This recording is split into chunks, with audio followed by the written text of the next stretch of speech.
Selamat pagi, salam sejahtera dan salam sehat untuk kita semua. Terima kasih kepada moderator atas kesempatannya. Perkenalkan, saya Lili Simbolon, anggota kelompok 4, akan menjelaskan tentang penelitian eksperimen. Penelitian eksperimen ini digunakan umumnya untuk mempelajari fenomena dalam kerangka sebab akibat dengan cara pemilihan perlakuan pada subjek penelitian.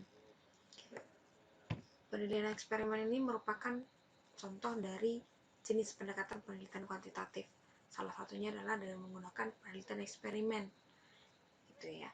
Nah, adapun beberapa pokok bahasan yang akan dibahas dalam kelompok kami tentang penelitian eksperimen ada 5 bagian. Namun yang akan menjadi bagian yang akan saya jelaskan adalah yang pertama, pengertian dan langkah-langkah penelitian eksperimen. Yang kedua, karakteristik penelitian eksperimen. Yang ketiga, desain penelitian eksperimen. Dalam hal ini yang saya bahas adalah weak experimental design atau desain eksperimen lemah. Dan yang kedua, true experimental design atau desain eksperimen sejati.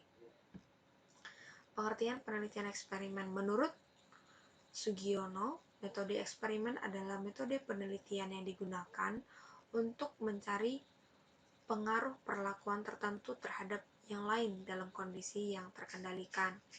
Sementara menurut Hadi, penelitian eksperimen adalah penelitian yang dilakukan untuk mengetahui akibat yang ditimbulkan dari suatu perlakuan yang diberikan secara sengaja oleh peneliti. Sementara menurut Latipun, bahwa penelitian eksperimen merupakan penelitian yang dilakukan dengan melakukan manipulasi yang bertujuan untuk mengetahui akibat manipulasi terhadap perilaku individu yang diamati. Berdasarkan dari pengertian-pengertian para ahli ini, bisa kita simpulkan bahwa penelitian eksperimen adalah penelitian yang dilakukan untuk mengetahui pengaruh pemberian suatu treatment atau perlakuan terhadap subjek penelitian untuk membangun hubungan sebab akibat antar variabel. Jadi ada 3 hal pokok yang perlu kita bold atau kita garis bawahi dari pengertian ini. Yang pertama, ada treatment atau perlakuan. Yang kedua, ada subjek penelitian. Yang ketiga, ada sebab akibat. Pada penelitian eksperimen ini dapat melakukan riset sesuai dengan tujuan penelitiannya. Jadi peneliti bisa merancang atau memanipulasi keadaan dalam penelitiannya. Tapi perlu diingat bahwa manipulasi yang dimaksud itu adalah manipulasi suatu keadaan natural ya. Atau keadaan yang selama ini itu tidak dilakukan manipulasi, yang berjalan tanpa intervensi dari peneliti. Bukan yang dimanipulasi itu bukan manipulasi data. Perbedaannya dengan penelitian non-eksperimen, misalnya penelitian sebab akibat yang lain tapi bukan eksperimen. Non-eksperimen itu sifatnya observatif, tanpa ada intervensi dari peneliti. Bisa sebab akibat tapi tidak ada manipulasi dari peneliti. Misalnya jika ingin mengamati respon publik atau respon masyarakat terhadap kebijakan publik atau kebijakan masyarakat yang baru dibuat. Atau contoh yang kayak sekarang ini, seperti sekarang ini, respon atau minat belajar online atau belajar daring selama pandemi corona misalnya. Itu adalah fenomena alami yang ada perubahan tetapi tidak diintervensi oleh peneliti, itu terjadi secara alami begitu. Oke, baik. Sekarang langkah-langkah penelitian eksperimen. Ini sebenarnya langkah-langkah penelitian yang tidak jauh berbeda dari penelitian yang lain. Nah, ada 6 langkah yang harus dilakukan peneliti sebelum dalam melakukan penelitiannya. Yang pertama adalah memilih dan merumuskan masalah, di mana peneliti perlu melakukan tinjauan literatur terutama yang berhubungan dengan masalah yang akan diteliti lebih dahulu. Jadi punya dasar tertentu untuk melakukan penelitian ini. Sebagaimana sudah kita jelaskan di materi-materi sebelumnya, ada beberapa langkah yang harus dilakukan peneliti untuk menentukan masalah, kira-kira begitu. Kemudian yang kedua, memilih subjek dan instrumen pengukuran, di mana peneliti menentukan variabel bebas, variabel terikat yang akan diukur, serta alat ukur yang digunakan. di mana peneliti juga menyusun outline prosedur pengumpulan data pada bagian ini. Yang ketiga, memilih desain penelitian. Peneliti harus memilih desain eksperimen mana yang akan dilakukan. Ada berbagai macam desain yang akan saya jelaskan di materi berikut. Kemudian yang keempat, melaksanakan prosedur. Peneliti melakukan eksperimen atau percobaan sambil mengumpulkan data juga selama pelaksanaan prosedur tersebut. Yang kelima, menganalisis data yang sudah diperoleh. Yang keenam atau langkah yang terakhir adalah merumus kesimpulan. Nah, dari langkah-langkah ini nanti hasilnya kemudian disusun membentuk sebuah laporan penelitian. Berikutnya, karakteristik dari penelitian eksperimen. Menurut Frankel dan kawan-kawan, bahwa penelitian eksperimen ini adalah unik dalam dua hal yang sangat penting. Penelitian ini merupakan satu-satunya jenis penelitian yang secara langsung mencoba mempengaruhi suatu variabel tertentu dengan menerapkan variabel bebas dan variabel terikat. Penelitian ini juga merupakan jenis penelitian terbaik dalam pengujian hipotesis hubungan sebab akibat. Karakteristik utama dari penelitian eksperimen yang membedakannya dari semua jenis penelitian yang lain adalah peneliti memanipulasi variabel bebas. Adapun variabel bebas di sini misalnya yang dimanipulasi, contoh dalam pendidikan ada metode pengajaran. Secara umum biasanya di S1 kita eksperimen itu yang kita lakukan gitu ya. Kemudian variabel terikatnya misalnya prestasi belajar, minat terhadap mata pelajaran, rentang perhatian, motivasi atau sikap terhadap sekolah misalnya. Jadi dalam hal ini peneliti memanipulasi variabel bebas tadi supaya mempengaruhi variabel terikat. Ada yang berubah di variabel terikatnya. Nah, ada 4 pokok karakteristik penelitian eksperimen. Yang pertama adalah perbandingan kelompok. Penelitian eksperimen biasanya melibatkan 2 kelompok subjek. Meskipun ada nanti kelompok ada kemungkinan tetap terjadi pada satu kelompok atau lebih dari 2 kelompok gitu ya. Nah, ada 2 kelompok. Yang pertama ada kelompok eksperimen dan ada kelompok kontrol atau pembanding. Kontrol atau kelompok pembanding ini sangat penting dalam penelitian eksperimen karena memungkinkan peneliti untuk menentukan apakah perlakuan yang dia buat memiliki efek atau lebih efektifkah daripada yang lain, seperti itu. Kemudian yang kedua ada manipulasi variabel independen atau variabel bebas. Karakteristik penting kedua dari semua eksperimen adalah bahwa peneliti secara aktif memanipulasi variabel bebasnya, di mana variabel bebas ini diartikan sebagai suatu kondisi atau nilai yang jika muncul maka akan memunculkan atau mengubah kondisi yang lain, variabel lain misalnya. Nah, artinya peneliti dengan sengaja atau langsung menentukan bentuk apa yang akan diambil oleh variabel bebas, kemudian kelompok mana yang akan mendapatkan perlakuan apa. Seperti yang tadi kita bahas itu, contoh variabel bebas ada pengajaran, ada jenis konseling, ada kegiatan belajar, dan lain-lain. Kemudian yang ketiga ada randomisasi atau pengacakan. Aspek penting dari banyak eksperimen adalah randomisasi, pengacakan subjek ke dalam kelompok. Ini adalah bahan penting dalam penelitian eksperimen. Kenapa? Karena dengan adanya pengacakan ini, bahwa setiap individu itu berhak berpartisipasi dalam eksperimen, memiliki peluang yang sama yang ditempatkan pada salah satu kondisi eksperimen atau kontrol yang dibandingkan. Randomisasi yang baik bisa diperoleh sampel yang representatif yang mewakili populasi untuk menghilangkan perlakuan asing atau tambahan variabel yang tidak hanya disadari oleh peneliti tapi juga tidak disadari dapat mempengaruhi hasil penelitian nantinya. Kemudian yang keempat ada kontrol variabel asing. Para peneliti dalam studi eksperimen memiliki kesempatan untuk melakukan kontrol yang jauh lebih besar daripada di sebagian besar bentuk penelitian lainnya. Mereka menentukan perlakuan atau manipulasi, memilih sampel, menetapkan individu ke dalam kelompok, dan mengendalikan faktor-faktor lain selain perlakuan yang memungkinkan mempengaruhi hasil penelitian. Nah, ada 4 karakteristik penelitian eksperimen yang berbeda dari jenis penelitian-penelitian yang lainnya. Berikutnya kita masuk ke jenis-jenis desain eksperimen.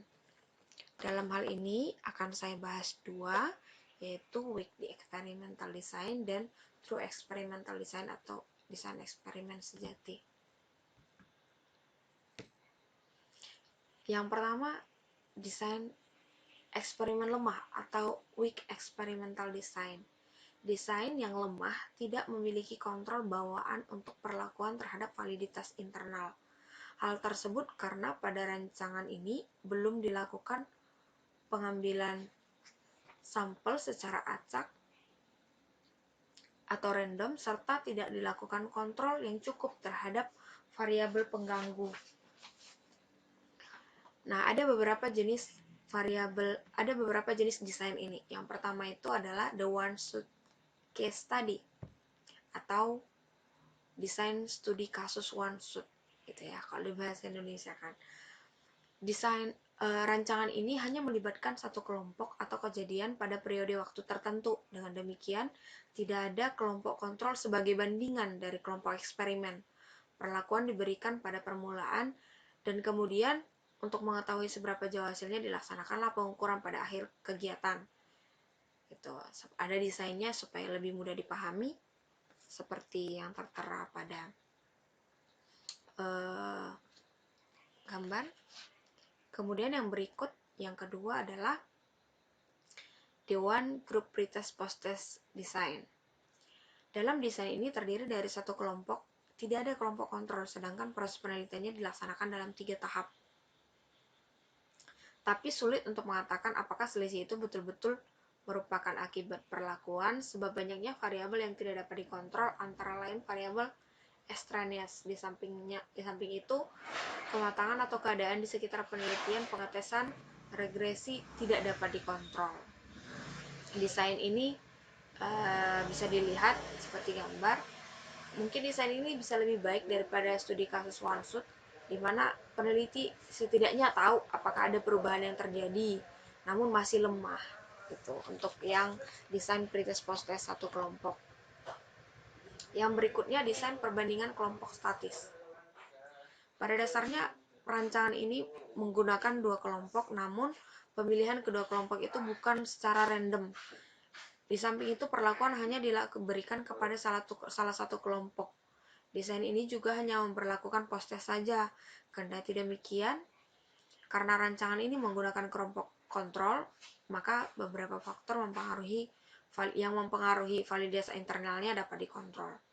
Nah, desainnya bisa dilihat. Kemudian yang keempat ada desain static group pretest post-test, di mana yang ini berbeda dengan desain yang sebelumnya, desain perbandingan kelompok statis. Setidaknya pada desain static group pretest post-test ini ada pretest hanya diberikan kepada kelompok, kemudian jumlah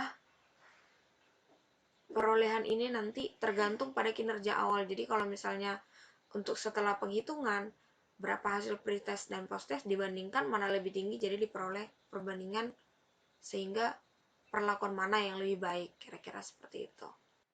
Berikutnya adalah desain eksperimen sejati atau true experimental design.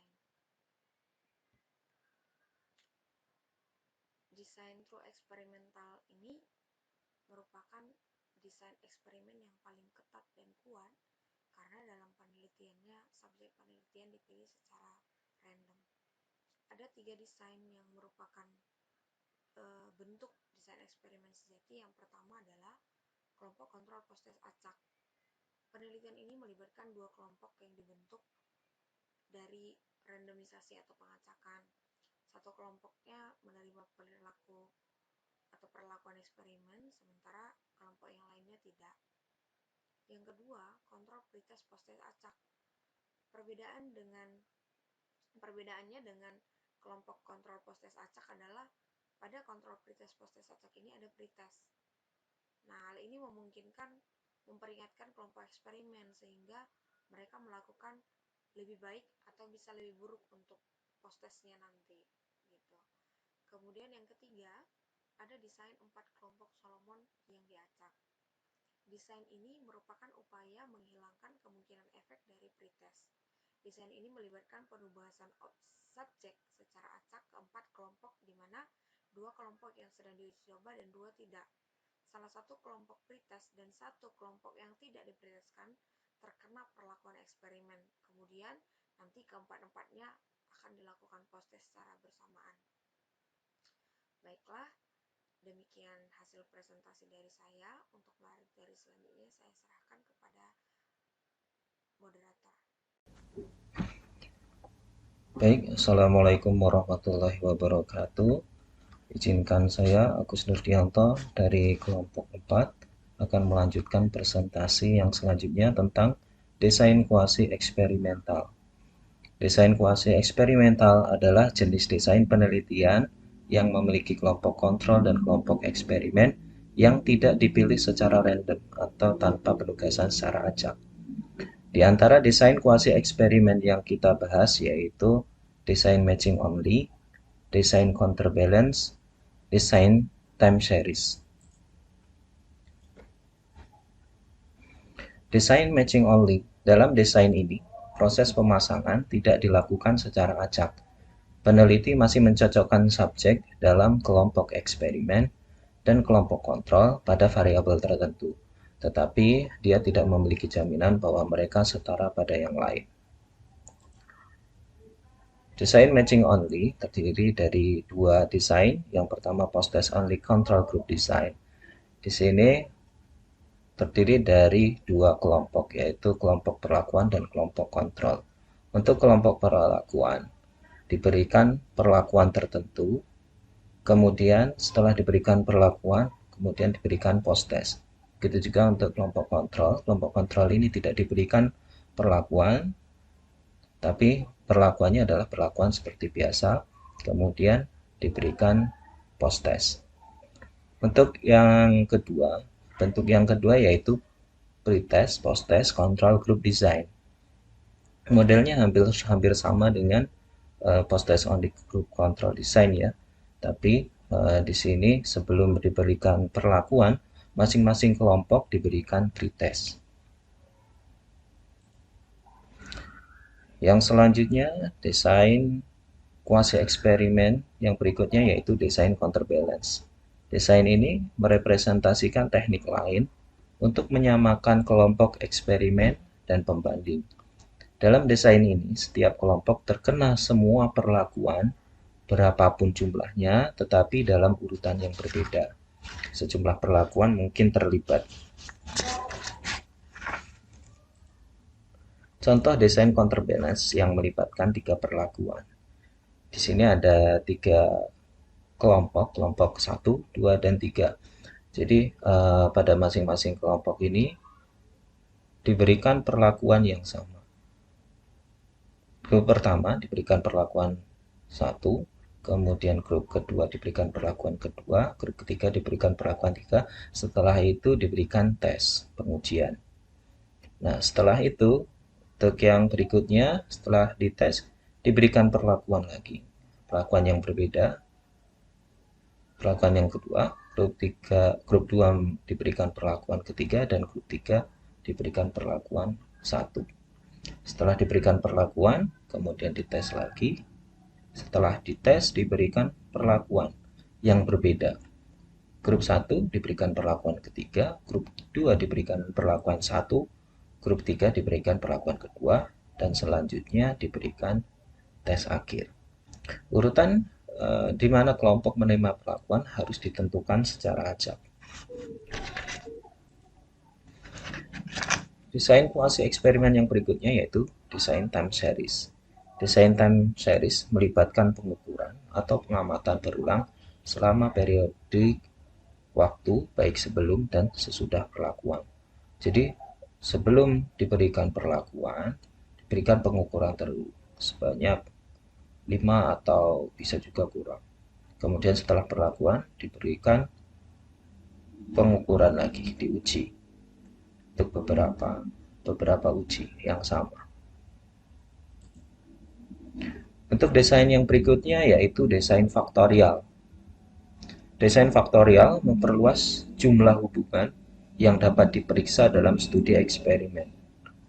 Mereka pada dasarnya adalah modifikasi dari kelompok kontrol post-test only atau desain kelompok kontrol pre-test post-test dengan atau tanpa penugasan secara acak yang memungkinkan penyelidikan variabel independen tambahan. Nilai lain dari desain faktorial adalah memungkinkan peneliti untuk mempelajari interaksi dari variabel bebas dengan satu atau lebih variabel lain, yang biasa disebut variabel moderator. Variabel moderator dapat berupa variabel perlakuan atau variabel karakteristik subjek.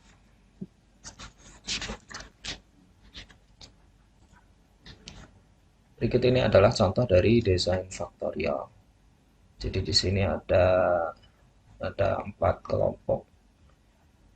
kelompok, kemudian ada desain masing-masing kelompok itu diberikan pretest. Setelah diberikan pretest, kemudian diberikan perlakuan. Kemudian ini Y1 dan Y2 ini adalah variabel moderator, lever dari variabel moderator. Kemudian kita lihat hasil akhirnya, kita lihat post-testnya. Yang berikutnya adalah tentang pengendalian ancaman validitas internal. Validitas internal mengacu pada apapun manipulasi dari variabel independen atau treatment benar-benar menyebabkan pengaruh yang dapat diobservasi pada variabel dependen, bukan faktor yang lain. Berkaitan dengan sejauh mana hubungan sebab akibat antara variabel independen dan variabel dependen yang ditemukan dalam penelitian. Pengendalian terhadap validitas internal dimaksudkan agar hasil penelitian yang diperoleh dapat mencerminkan hasil perlakuan yang diberikan dan dapat digeneralisasikan ke populasi pensampelan. Berikut adalah tabel efektivitas penelitian eksperimen dalam mengendalikan perlakuan terhadap validitas internal. Di sini beberapa ancaman terhadap validitas internal, ada beberapa. Yang pertama adalah karakteristik subjek, mortality atau kehilangan subjek, lokasi, peluruhan instrumen, karakteristik pengumpul data, bias dari pengumpul data, pengujian, sejarah atau latar belakang, kematangan, sikap subjek, regresi, dan implementasi. Nah, kita misal di sini akan lihat pada desain time series. Di sini di karakteristik subjek, di situ ada plus 2. Positifnya, tanda plusnya ada 2. Itu menunjukkan bahwa peneliti memiliki kontrol yang kuat, sehingga ancaman terhadap validitas internal dapat terkontrol atau tidak muncul. Kemudian di sini kehilangan subjek, mortality. Di sini disimbolkan dengan min. Di sini artinya kontrol peneliti terhadap ini lemah. Ancaman bisa saja muncul. Kemudian untuk lokasi, di sini ada plus 1. Beberapa kontrol, beberapa mungkin bisa dikontrol. Walaupun seperti itu, ancaman tetap terjadi. Oke. Di sini yang peneliti memiliki kontrol yang kuat pada regresi dan karakteristik subjek. Untuk desain yang lain, rekan-rekan dapat melihat ini berdasarkan kuncinya ini ya, bisa dilihat.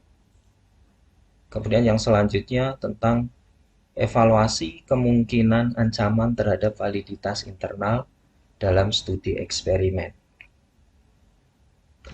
Pertimbangan penting dalam merencanakan studi eksperimen atau dalam mengevaluasi hasil studi yang dilaporkan adalah kemungkinan ancaman terhadap validitas internal. Seperti yang telah ditunjukkan, sejumlah kemungkinan ancaman terhadap validitas internal mungkin ada. Pertanyaan yang harus diajukan peneliti adalah bagaimana kemungkinannya? Apakah ada ancaman tertentu dalam penelitian ini? Untuk membantu dalam menilai kemungkinan ini, kita dapat menggunakan prosedur sebagai berikut. Langkah pertama, bisa kita tanyakan faktor spesifik apa yang diketahui untuk mempengaruhi variabel dependent atau mungkin secara logis diharapkan mempengaruhi variabel ini. Langkah kedua, kita tanyakan berapa kemungkinan kelompok pembanding berbeda pada masing-masing faktor tersebut. Langkah ketiga, evaluasi ancaman berdasarkan bagaimana kemungkinan mereka akan memberikan efek dan berencana untuk mengendalikannya. Beberapa ancaman terhadap validitas internal dapat dilihat di tabel yang sebelumnya. Ada karakteristik subjek, kemudian kematian atau kehilangan subjek, lokasi, instrumen, ini terbagi menjadi 3 peluruan instrumen, kemudian karakteristik pengumpul data, kemudian eh, bias dari pengumpul data. Kemudian yang selanjutnya pengujian, latar belakang atau history, kematangan, sikap subjek, regresi, dan penerapannya. Contoh evaluasi kemungkinan ancaman terhadap validitas internal. Di sini kita ambil salah satu ancaman, yaitu ancaman terhadap validitas internal, yaitu karakteristik subjek. Karakteristik subjek ini ada beberapa ya, misalnya umur, jenis kelamin, kemampuan berpikir kritis, kemampuan awal, dan sebagainya. Tapi di sini yang biasanya kita analisis ada dua. Yang pertama tentang kemampuan berpikir kritis. Nah, sekarang kita coba analisis. Langkah pertama, kemampuan berpikir kritis pasca perlakuan siswa pada kedua kelompok hampir pasti berkaitan dengan kemampuan berpikir kritis awal. Ya, secara logis seperti itu. Kemudian langkah yang kedua, masing-masing kelompok mungkin berbeda, kecuali secara acak ditugaskan atau dicocokkan. Kemudian langkah ketiga, kemungkinan memiliki efek kecuali dikendalikan ini tinggi. Efeknya bisa saja tinggi. Kan harus diusahakan untuk dikendalikan. Caranya dengan melakukan pengacakan secara random atau dengan pencocokan dengan menggunakan desain kuasi eksperimen. Kemudian karakteristik subjek yang berikutnya yang bisa kita evaluasi yaitu tentang jenis kelamin. Langkah pertama, kemampuan kritis pasca perlakuan mungkin terkait dengan jenis kelamin. Mungkin saja gitu. Kemudian langkah yang kedua, jika kelompok berbeda secara signifikan dalam proporsi perbandingan masing-masing jenis kelamin, ada ancaman. Mungkin ada ancaman atau bisa juga tidak muncul ancaman. Kemudian yang ketiga, kemungkinan memiliki efek kecuali dikendalikan. Jadi efek dari jenis kelamin ini kemungkinan rendah. Gitu. Kemudian yang selanjutnya yaitu contoh penelitian eksperimen. Saya akan menampilkan dua contoh. Yang pertama tentang studi komparatif penggunaan metode discovery dan inquiry terhadap kemampuan berpikir kritis peserta didik. Penelitian tersebut merupakan hasil penelitian dari Siti Nursiah Zamil pada tahun 2013 yang dapat kita akses di repositori upi.edu. Desain penelitian yang digunakan adalah counterbalance design dengan variabel bebas, metode pembelajaran discovery dan inquiry. Kemudian variabel terikat adalah kemampuan berpikir kritis. Ciri dari desain counterbalance ini tidak menggunakan pretest, tetapi dalam desain ini siswa hanya diberikan post-test saja sebagai tolak ukur keberhasilan pembelajaran. Desain penelitian counterbalance yang bisa dilakukan seperti yang dijelaskan di awal. Jadi masing-masing kelas A, kelas B, kelas C diberikan semua perlakuan ini secara acak. Dengan perlakuan yang pertama, X1 adalah penggunaan metode pembelajaran discovery, X2 penggunaan metode pembelajaran inquiry, X3 penggunaan metode pembelajaran ceramah, kemudian O ini adalah tes akhir pada kelompok eksperimen. Jadi setelah dilakukan perlakuan, dilakukan eksperimen, ini dilakukan tes.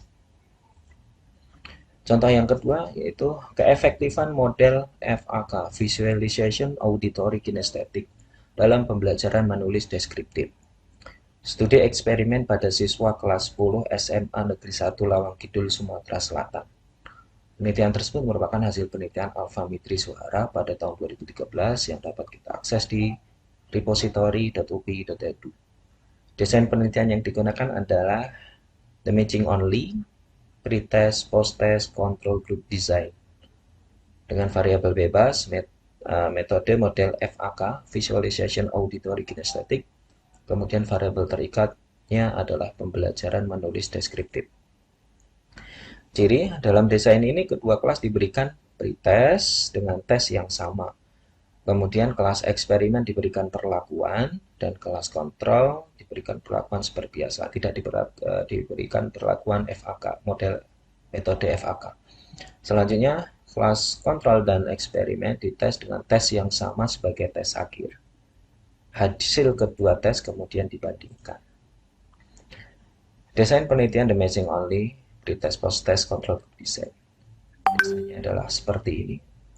Sepertinya M ini adalah kelas eksperimen yang pertama, M yang pertama. Kemudian M yang kedua adalah kelas kontrol. Kemudian O yang pertama ini adalah pengukuran. Ini pretestnya.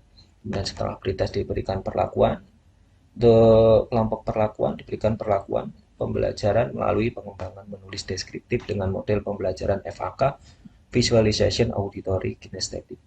Kemudian yang C ini perlakuan pembelajaran tanpa menggunakan model pembelajaran FAK, Visualization Auditory Kinesthetic. Kemudian setelah diberikan perlakuan, kemudian diberikan tes akhir, pengukuran akhir. Baik, cukup sekian pemaparan dari saya.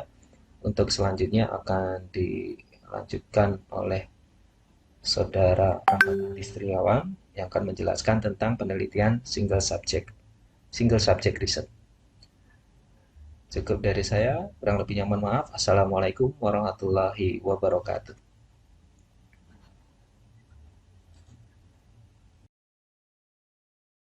Baiklah, saya Rahmat Andi Setiawan. Selanjutnya akan memaparkan tentang Single Subject Research atau SSR.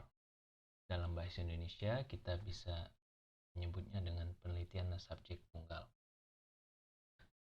Apa itu Single Subject Research atau SSR?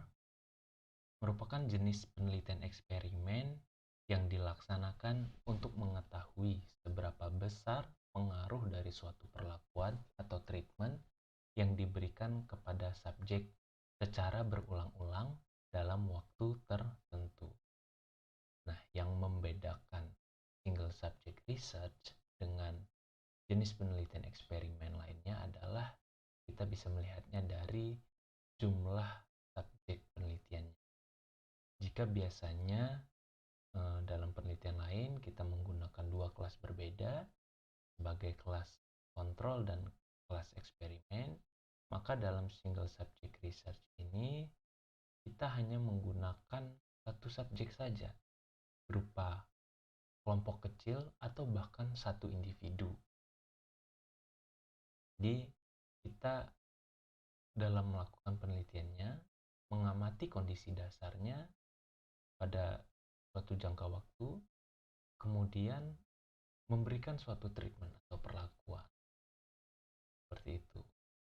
Nanti akan kita bahas bagaimana desain-desain single subject research.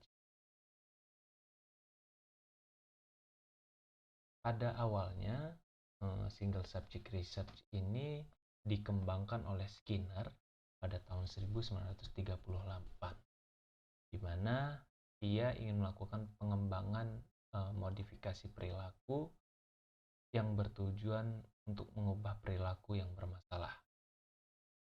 Nah, untuk melihat bagaimana modifikasi perilaku tersebut dapat terjadi, maka dirancang suatu metode penelitian yang dapat mengamati suatu objek penelitian dengan jumlah partisipan yang kecil. Nah, oleh sebab itu, maka SSR ini kemudian sering disebut sebagai penelitian modifikasi perilaku atau behavior modification research. Dalam dunia pendidikan, dalam pekerjaan seorang pendidik atau guru akan selalu terkait dengan kegiatan perubahan perilaku yang secara umum dibagi menjadi dua. Yang pertama, mempertahankan perilaku positif, dan yang kedua, meniadakan perilaku negatif. Nah, namun pada perkembangannya terdapat fenomena menarik bahwa metode subjek tunggal ini kemudian banyak masuk dalam diskusi di berbagai bidang dan berbagai diskursus di luar analisis perilaku. Adapun karakteristik dari penelitian subjek tunggal ini, yang pertama, pengukuran terhadap variabel terikat berulang-ulang. Yang kedua, kelompok eksperimen dan kontrol pada individu yang sama. Yang ketiga, memungkinkan untuk satu individu atau lebih. Yang keempat, bagian yang tidak terpisahkan dari analisis tingkah laku. Dan yang kelima, mendokumentasikan perubahan tingkah laku. Nah, kita masuk ke jenis-jenis desain single subject research. Yang pertama ada desain AB, yang kedua desain ABA, yang ketiga desain ABAB, yang keempat desain B, AB, dan yang kelima desain ABCB. Kita bahas satu persatu mulai dari desain AB. Desain AB ini terbagi menjadi dua fase ya, makanya dia disebut AB. A itu sebagai fase baseline atau kondisi dasar, dan B merupakan fase intervensi di mana kita mulai memberikan suatu treatment khusus yang akan kita teliti. Nah, desain ini kemudian menjadi dasar dalam pengembangan desain-desain lainnya yang nanti kita akan bahas. Untuk ilustrasi desain AB, ini saya tunjukkan di slide. Seorang guru atau peneliti melakukan penelitian tentang keterampilan membaca suatu bacaan yang menekankan pada pemahaman isi bacaan. Dalam penelitian ini, peneliti memberikan suatu treatment pada kondisi intervensi B dilakukan selama 5 hari. Begitupun pada fase A, fase dasar dilakukan selama 5 hari. Nah, intervensi yang diberikan itu berupa pemberian waktu selama 2 menit ketika siswa mampu menjawab dengan benar atas pertanyaan yang diberikan. Nah, terlihat di gambar yang di slide ini, hari pertama sampai hari kelima itu masih pada fase baseline. Hari 1 terdapat 2 jawaban benar, hari kedua 1, dan seterusnya sampai dengan hari kelima kita lihat. Kemudian masuk ke fase intervensi di mana peneliti mulai memberikan treatment ya, memberikan perlakuan. Terlihat terjadi perubahan yang cukup signifikan di mana peningkatan jumlah benarnya sangat tinggi. Ya, pada hari ke-6, 5, hari ke-7, 6, dan seterusnya. Kita lihat di grafik di bawah ini terlihat bahwa pada fase intervensi terjadi peningkatan yang cukup tinggi dibandingkan dengan fase dasar atau baseline. Karena pada fase intervensi ini sudah diberikan perlakuan khusus yang bertujuan untuk meningkatkan pemahaman tentang bacaan. Selanjutnya desain ABA. Nah, jika tadi dimulai dari fase dasar ke baseline, kemudian masuk ke fase intervensi, kita memberikan treatment. Nah, pada fase ABA ini kita kembali lagi ke fase dasar, di ABA. Tujuannya adalah untuk meyakinkan kita bahwa perlakuan yang kita berikan itu memang memberikan pengaruh ya terhadap variabel dependent. Di fase dasar, fase intervensi, dan dikembalikan lagi ke fase dasar. Kita melepaskan perlakuan itu lagi. Ini ilustrasinya ya, seorang peneliti atau guru ingin meningkatkan jumlah kosakata verbal seorang anak autis pada saat bermain bersama dengan teman sekelasnya. Adapun intervensi yang diberikan adalah peneliti atau guru memberikan mainan yang disukai oleh subjek setiap kali berhasil mengucapkan kosakata dengan benar. Ini untuk fase baseline A1 selama 5 hari, fase intervensi B selama 8 hari, dan fase baseline lagi A2 itu sebagai selama 5 hari. Digambarkan dalam grafik ini terlihat bahwa terdapat peningkatan jumlah kosakata yang diucapkan oleh subjek penelitian jika berada di fase intervensi. Di fase desain ABA ini untuk meyakinkan kita untuk memperkuat bahwa treatment yang kita berikan benar-benar memberikan pengaruh. Di gambar ini kita bisa melihat bagaimana perbedaan antara fase intervensi dengan fase baseline A1 maupun baseline A. Selanjutnya, desain BAB. Jika tadi dimulai dengan kondisi dasar, desain BAB ini dimulai dengan fase intervensi. Jadi kita berikan perlakuan langsung pada beberapa hari, kemudian kita lepaskan intervensi itu atau perlakuan itu, balik ke kondisi dasar atau kita masuk ke fase baseline, kemudian beberapa hari kita kembali berikan perlakuan, masuk lagi ke fase intervensi. Selanjutnya ada desain ABCB. Nah, desain ABCB ini merupakan modifikasi lebih lanjut dari desain AB dengan tambahan intervensi yang lain yang diidentifikasi dengan C. Difungsikan untuk mengontrol perilaku target setelah intervensi awal dilakukan. Selanjutnya, pengendalian ancaman untuk validitas internal dalam penelitian subjek tunggal. Salah satu pertimbangan yang penting dalam perencanaan sebuah studi adalah kemungkinan ancaman terhadap validitas internal.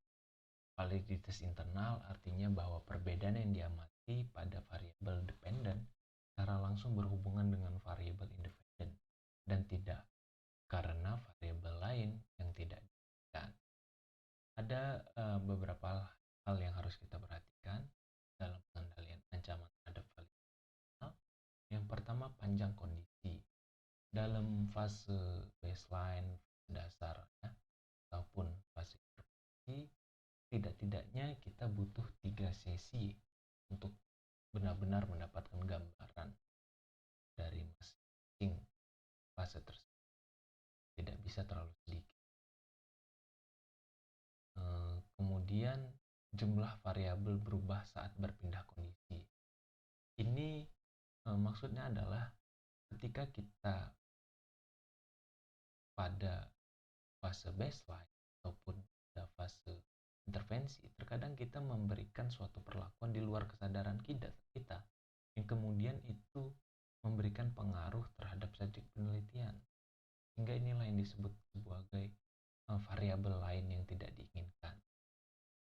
Kita pastikan benar bahwa satu-satunya perlakuan yang kita lakukan adalah perlakuan yang ingin kita tinggalkan. Seperti itu. Selanjutnya, derajat dan kecepatan ya. Maksudnya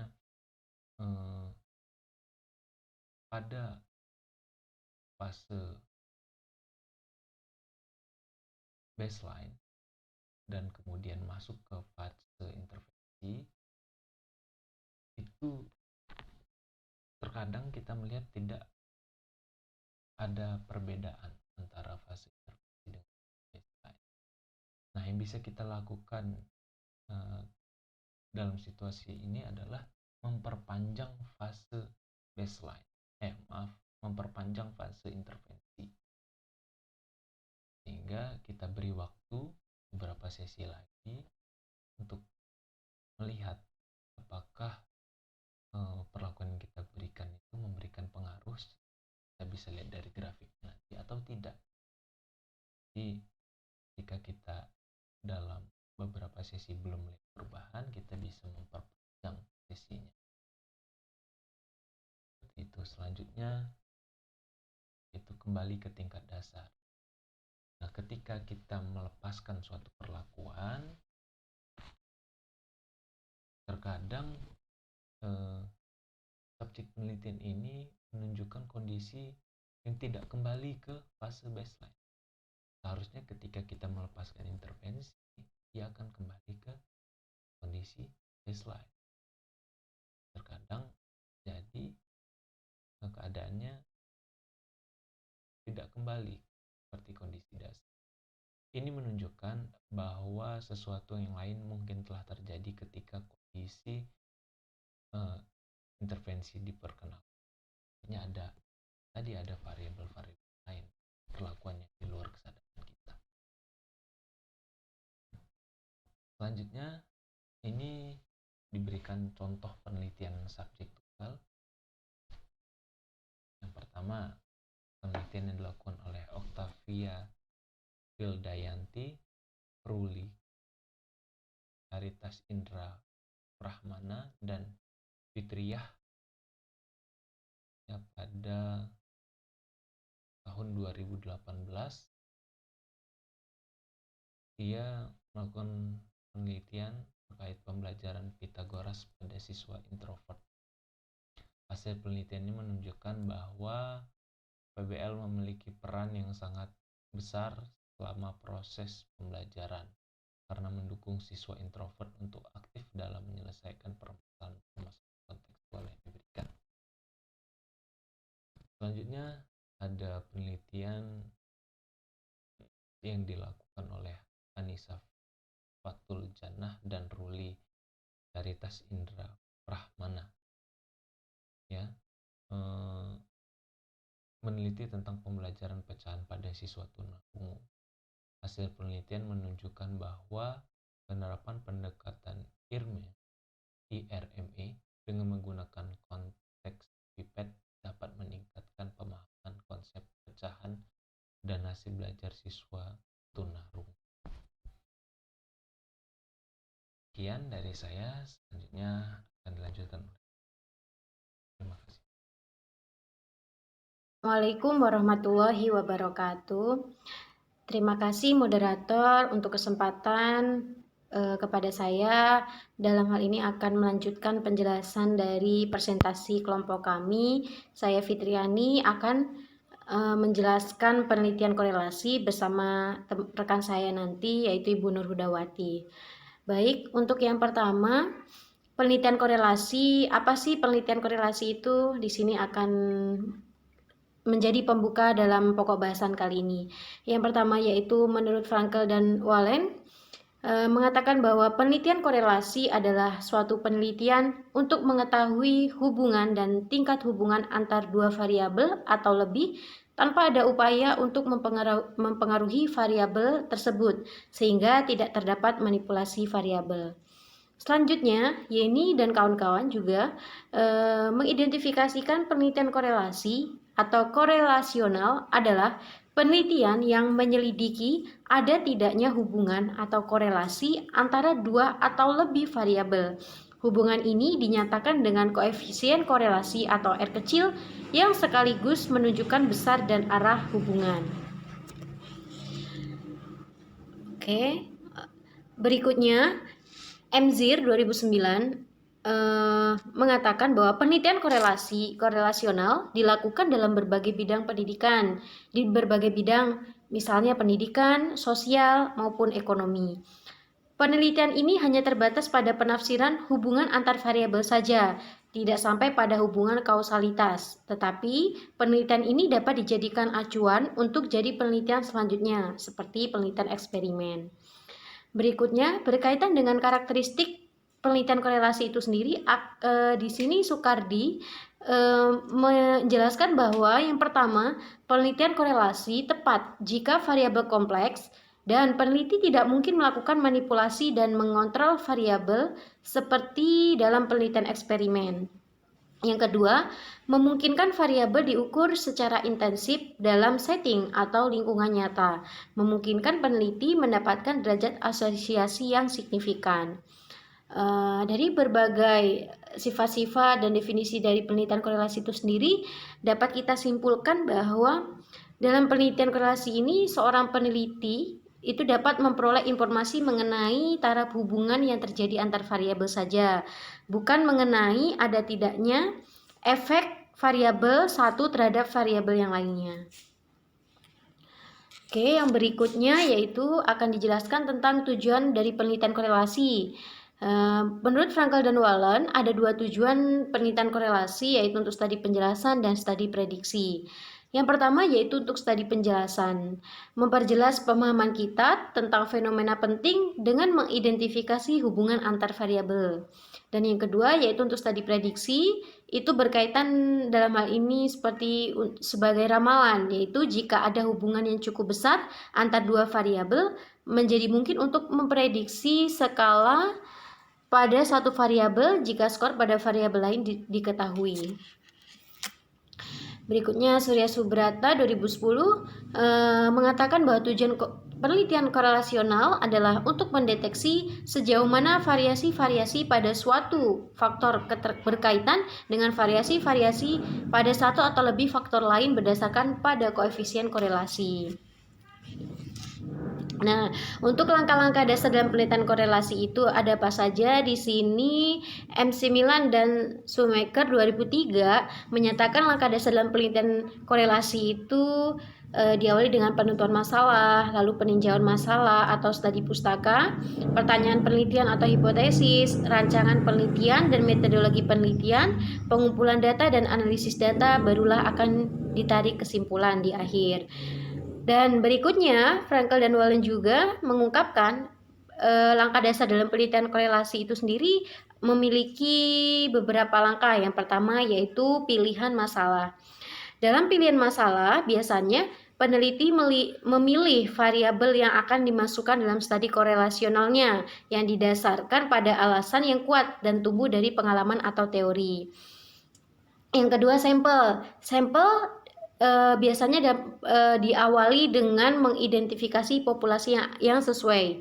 Yang ketiga, instrumen, desain. Yang keempat, desain dan prosedur. Yang kelima, pengumpulan data. Yang keenam, analisis data dan interpretasi.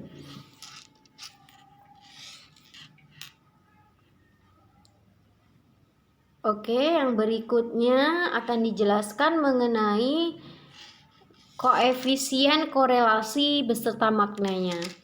Koefisien korelasi biasanya disimbolkan dengan huruf R kecil adalah bilangan yang menyatakan besar kecilnya atau kuat lemahnya hubungan antar dua variabel yang diteliti. Menurut Frankel dan Whelan, arti dari koefisien korelasi itu diberikan bergantung pada bagaimana penerapannya. Yang pertama, jika koefisien korelasi di bawah 0,35 hanya menunjukkan sedikit hubungan antar variabel. Yang kedua, korelasi antara 0,40 dan 0,60 mungkin memiliki nilai teoritis atau praktis bergantung pada konteksnya. Nah, jika hanya ketika 0,65 atau lebih tinggi, prediksi yang cukup akurat dapat dibuat. Dan yang ketiga, korelasi di atas 0,85 menunjukkan hubungan yang kuat antar variabel yang berkorelasi. Koefisien korelasi juga digunakan untuk memeriksa reliabilitas dan validitas skor yang diperoleh dari tes dan instrumen lain yang digunakan dalam penelitian. Ketika digunakan, mereka disebut keandalan dan koefisien validitas. Oke, di sini kami memberikan salah satu contoh penelitian korelasi dalam hal bidang pendidikan. Ini kami ambil dari salah satu jurnal pendidikan yang berjudul Korelasi Persepsi Siswa Terhadap Pembelajaran Matematika dengan Hasil Belajarnya di Kelas 5 SD Negeri 1 Pagar Air Aceh Besar. Dari jurnal ini diperoleh hasil penelitian bahwa sesuai dengan tujuan dari penelitian itu, yaitu untuk melihat ada atau tidaknya korelasi antara persepsi siswa terhadap pembelajaran matematika dengan hasil belajar matematika siswa. Diperoleh hasil R hitung 0,373 itu lebih besar dibandingkan dengan R tabelnya, yaitu sebesar 0,297. Maka dapat disimpulkan ada korelasi persepsi siswa terhadap pembelajaran matematika dengan hasil belajarnya di kelas 5 SD Negeri 1 Pagar Air Aceh Besar. Nilai koefisien korelasi yang positif menunjukkan korelasi yang searah. Artinya, peningkatan suatu variabel, misalkan variabel X, itu akan bersamaan dengan peningkatan variabel lain atau misalkan variabel Y. Begitu pula sebaliknya. Nah, masih berkaitan dengan jurnal penelitian korelasi tadi, dilihat di sini hasil belajar siswa itu ternyata tidak hanya dipengaruhi oleh persepsi siswa saja, tetapi ada faktor lain yang mempengaruhi. Di sini ada dua, yaitu faktor yang dari dalam diri siswa itu sendiri atau intern, dan faktor yang terdapat dari luar siswa atau faktor ekstern. Di situ terlihat untuk faktor internnya meliputi kecerdasan atau intelijensi, bakat, minat, dan motivasi. Dan untuk faktor eksternnya yaitu meliputi keadaan keluarga, keadaan sekolah, dan keadaan lingkungannya. Baik, mungkin itu saja yang bisa saya sampaikan. Untuk penjelasan lebih lanjutnya nanti akan disampaikan oleh rekan saya. Terima kasih, saya akhiri. Wassalamualaikum warahmatullahi wabarakatuh. Assalamualaikum warahmatullahi wabarakatuh. Di sini saya akan melanjutkan materi masalah ancaman terhadap validitas internal dalam penelitian korelasi. Yang pertama yaitu karakteristik subjek, kedua adalah lokasi, ketiga peralatan, keempat penguji, kelima kematian, dan 6 pemilihan subjek. Yang pertama yaitu karakteristik subjek. Beberapa yang mempengaruhi karakteristik subjek yang mempengaruhi hasil eksperimen adalah umur, jenis kelamin, kecakapan, inteligensi, status sosial ekonomi, agama, kemampuan membaca, kematangan, dan lain-lain. Kedua yaitu lokasi. Ancaman lokasi penelitian terjadi karena pemilihan lokasi penelitian yang berbeda, baik dari segi ketersediaan fasilitas belajar, kemampuan mengajar guru, tingkat kecerdasan siswa, ataupun faktor-faktor lain yang mempengaruhi hasil belajar siswa. Selanjutnya itu ada peralatan. Yang ketiga adalah peralatan, peluruhan instrumen. Penggunaan instrumen penelitian ada kalanya juga dapat mengancam validitas internal hasil perlakuan. Ada karakteristik pengumpulan data, yaitu perbedaan kecemasan subjek terhadap tes dan atau pengumpulan data yang berpihak pada kelompok tertentu. Ada bias pengumpulan data, yaitu pengaruh instrumen dikendalikan dengan cara menggunakan instrumen yang valid dan reliable. Pengguna instrumen yang sama pada kelompok-kelompok subjek penelitian. Yang keempat yaitu penguji. Dalam penelitian eksperimen ada kalanya dilakukan 2 kali tes, yaitu tes awal dan tes akhir. Yang kelima, kematian. Ancaman ini terjadi apabila ada dalam proses pelaksanaan eksperimen beberapa anggota kelompok keluar karena alasan-alasan tertentu. Yang keenam adalah pemilihan subjek. Dalam pemilihan subjek, penelitian mungkin terjadi kesalahan. Kemampuan awal kelompok yang satu mungkin berbeda dengan kemampuan awal kelompok yang lainnya. Nah, di sini ada mengevaluasi ancaman terhadap validitas internal dalam studi korelasi. Yang pertama, yaitu adalah karakteristik subjek. Tingkat keparahan cacat, langkah pertama. Keberhasilan pekerjaan yang dinilai dapat diharapkan terkait dengan keparahan kecacatan. Langkah yang kedua, keparatan kecacatan juga dapat diduga terkait dengan keterampilan sosial. Oleh karena itu, tingkat keparahan harus dinilai dan dikendalikan menggunakan korelasi parsial. Langkah ketiga, kemungkinan memiliki efek kecuali dikendalikan tinggi. Tingkat sosial ekonomi orang tua. Nah, itu ada lagi langkah pertamanya adalah orang tua. Tingkat sosial ekonomi mungkin terkait dengan keterampilan sosial. Langkah kedua, status sosial ekonomi orang tua tidak mungkin berhubungan dengan keberhasilan pekerjaan untuk kelompok ini. Meskipun diinginkan untuk mendapatkan data sosial ekonomi untuk mengetahui lebih lanjut tentang sampel, itu bukan prioritas tinggi. Langkah ketiga, kemungkinan memiliki efek kecuali dikendalikan rendah. Ada juga kekuatan fisik dan koordinasi. Langkah pertama, karakteristik mungkin terkait dengan keberhasilan pekerjaan. Nah, langkah kedua, kekuatan dan koordinasi tidak mungkin berhubungan dengan keterampilan sosial. Meskipun diinginkan untuk memperoleh informasi seperti itu bukan prioritas utama. Langkah ketiga, kemungkinan memiliki efek kecuali dikendalikan rendah. Nah, selanjutnya ada penampilan fisik. Itu langkah pertama, penampilan fisik kemungkinan besar berkaitan dengan keterampilan sosial. Langkah kedua, hal ini juga mungkin terkait dengan keberhasilan pekerjaan yang dinilai. Oleh karena itu, variabel ini harus dinilai dan dikendalikan. Sekali lagi dengan menggunakan korelasi parsial. Nah, langkah ketiga, kemungkinan memiliki efek kecuali dikendalikan tinggi. Nah, selanjutnya yang kedua adalah lokasi. Nah, itu ada langkah-langkahnya. Yang pertama, karena subjek penelitian pasti akan bekerja di lokasi kerja yang berbeda dan dalam kondisi yang berbeda, lokasi mungkin terkait dengan keberhasilan pekerjaan yang dinilai. Langkah kedua, jika keterampilan sosial diamati di tempat, itu mungkin terkait dengan kondisi situasi tertentu. Meskipun ada kemungkinan bahwa ancaman ini dapat dikendalikan dengan menilai lingkungan tempat kerja secara independen. Solusi yang lebih baik adalah menilai keterampilan sosial di tempat umum seperti yang digunakan untuk pelatihan kelompok. Langkah ketiga, memungkinkan memiliki efek kecuali dikendalikan tinggi. Nah, di sini ada yang ketiga yaitu peralatan, peluruhan instrumen. Nah, langkah pertama, kerusakan instrumen jika telah terjadi, kemungkinan besar terkait dengan seberapa akurat keterampilan sosial diukur. Oleh karena itu, observasi harus dijadwalkan untuk mencegah kemungkinan ini. Langkah kedua, peluruhan instrumen tidak akan mempengaruhi peringkat pekerjaan. Oleh karena itu, kemunculan tidak diharapkan untuk menjelaskan hubungan apapun yang ditemukan antara variabel-variabel utama.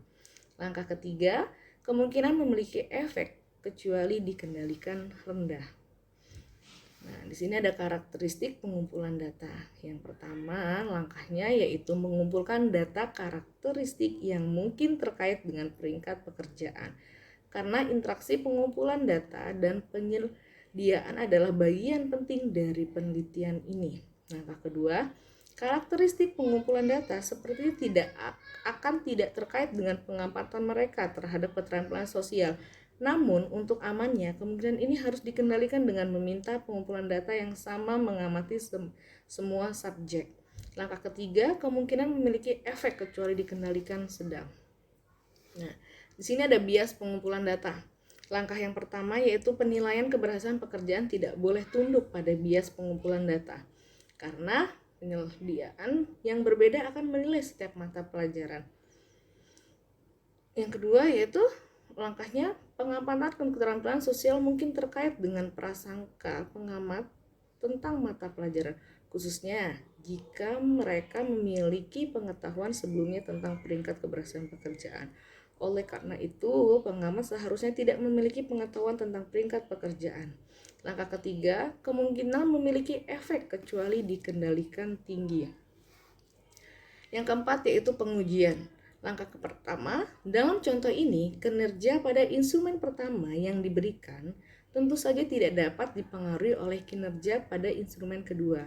Langkah kedua, dalam penelitian ini, skor pada instrumen kedua tidak dapat dipengaruhi oleh kinerja pada instrumen pertama, karena subjek tidak menyadari kinerja mereka pada instrumen pertama. Langkah ketiga, kemungkinan memiliki efek kecuali dikendalikan 0. Nah, selanjutnya yaitu kematian. Langkah yang pertama, subjek atau hilang cenderung memiliki kinerja yang lebih buruk. Nah, ada juga yang langkah kedua, subjek yang hilang juga lebih cenderung memiliki keterampilan sosial yang lebih buruk. Dengan demikian, hilangnya mata pelajaran diharapkan dapat mengurangi besarnya korelasi. Langkah ketiga, yaitu kemungkinan memiliki efek kecuali dikendalikan sedang hingga tinggi. Selanjutnya yaitu ada pemilihan subjek. Yang pertama, langkahnya adalah kemampuan subjek yang berbeda. Langkah yang kedua, subjek yang kemampuannya lebih kurang akan mempengaruhi hasil eksperimen. Yang ketiga, langkah ketiga yaitu pemilihan subjek secara acak atau melalui penggunaan kelompok yang sepadan. Nah, selanjutnya di sini ada kelebihan dan kelemahan penelitian korelasi. Penelitian korelasi mengandung kelebihan-kelebihan, antara lain kemampuan untuk menyelidiki hubungan antara beberapa variabel secara bersama-sama, itu menurut simultan. Dan penelitian korelasi juga dapat memberikan informasi tentang derajat kekuatan hubungan antara variabel-variabel yang diteliti, menurut Abidin 2010. Selanjutnya, Sukardi menambahkan, kelebihan penelitian ini adalah penelitian ini berguna untuk mengatasi masalah yang berkaitan dengan bidang pendidikan, ekonomi, dan sosial. Dengan penelitian ini juga memungkinkan untuk menyelidiki beberapa variabel untuk diselidiki secara intensif, dan penelitian ini dapat melakukan analisis prediksi tanpa memerlukan sampel yang besar. Sedangkan kelemahan penelitian korelasi antara lain, hasilnya cuma mengidentifikasi apa sejalan dengan apa, tidak mesti menunjukkan saling hubungan yang bersifat kausal jika dibandingkan dengan penelitian eksperimental. Penelitian korelasional itu kurang tertib atau ketat karena kurang melakukan kontrol terhadap variabel-variabel bebas. Pola saling berhubungan itu sering tak menentu dan kabur, sering merangsang penggunaannya sebagai semacam shotgun approach, yaitu memasukkan berbagai data tanpa pilih-pilih dan menggunakan setiap interpretasi yang berguna atau bermakna. Ruth Abidin 2010. Dan selanjutnya, terima kasih. Itulah yang saya sampaikan, yang saya paparkan materinya. Saya kembalikan kepada moderator.